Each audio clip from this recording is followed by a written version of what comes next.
Tanya macam-macam nasib Nabi Allah.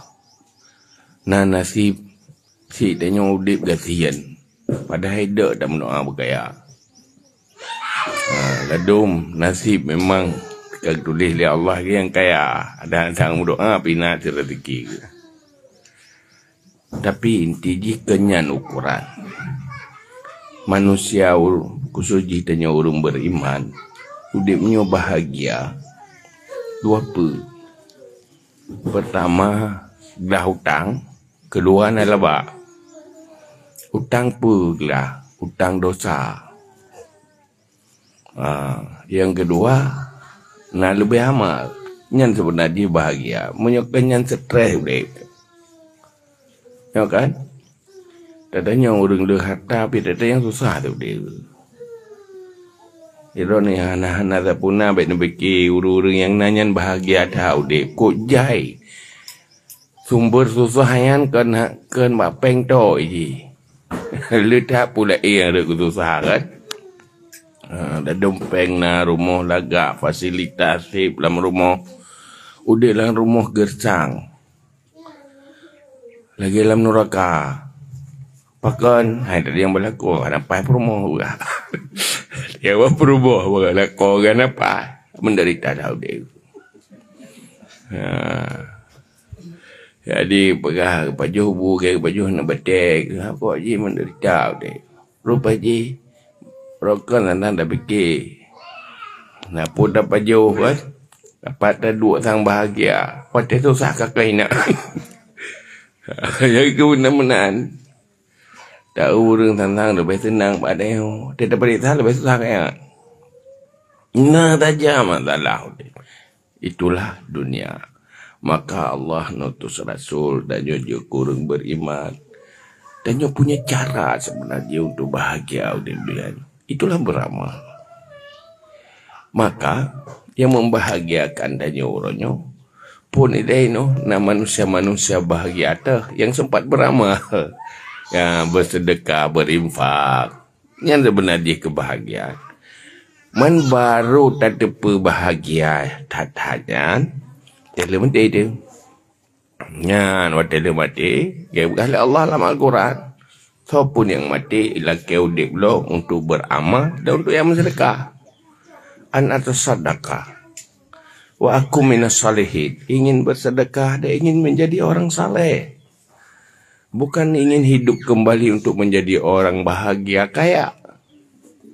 Tapi mengajak lo ngurung beramal saleh.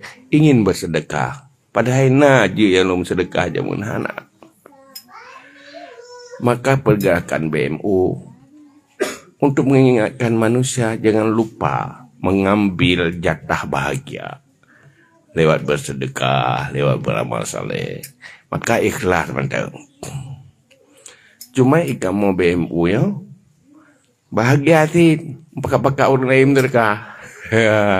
Kamu je kagen apalah. Tapi bayon nak gau atau nak jo kamu. Cuma Iran punya perle fala. Cok jodoh apa pertama falam sedekah daro, yang kedua ajak go. Tapi tak ajak go lebih le daripada tam sedekah ro dah. Dan apa yang orang nyoje lah nak sedekah 100 ribu 1 juta. Cuma menyesabah rumah siro dekat itu. Ya kan? Ibarat pakai gop pun nak sabah rumah. Ya, kelilibut lagi pala lagi nak buat sabah rumah sih. Itulah Allah punya cara, memberi cara yang cukup mudah untuk masuk syurga. Hanya dengan modal suara, modal mengajak. Tinggal mau atau tidak. Peduli atau tidak. In asantum li anfusikum. Kalau kamu berbuat baik, nampaknya berbuat baik untuk orang lain. Tetapi sebenarnya bukan. Asantum li anfusikum. Itu berbuat baik untuk dirimu. Di saat dia tak buat gad ke gop, yang gad tu oleh. Dia berbuat baik ke orang lain. Yang baik itu siapa? Orang lain atau kita?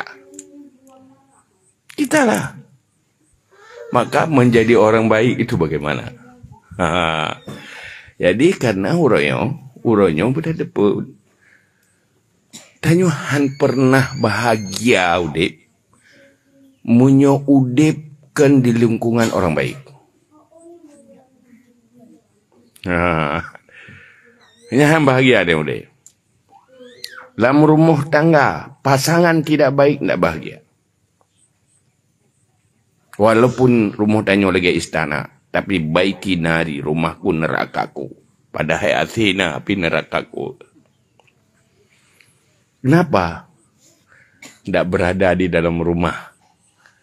Tidak ada orang baik. Beruakai. Ya kan? Jadi yang baik ibu-ibu. Munyo beruakai. Beruakhlak lakon. Nah, bahagia udah. Kamu ganyan nanti. InsyaAllah. Bahagia. Menderita darah ni. Ya kan? Dengan jiran. Jirannya hanagau tu. Nama ngau dek.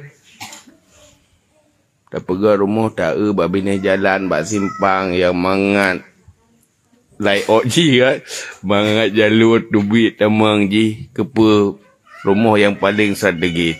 Ternyata duduk tetangga lepas meterakai. Nah strategi lah. Ada jadi strategi lebih betul lah. Aku sabda rumah ya. Aku duit ya. Maka Allah kepada Rasul ke enggak pernah tengok cara minta baik pun. Gue pernah menjadi orang baik dan mencari pelaku-pelaku kebaikan di dalam kehidupan.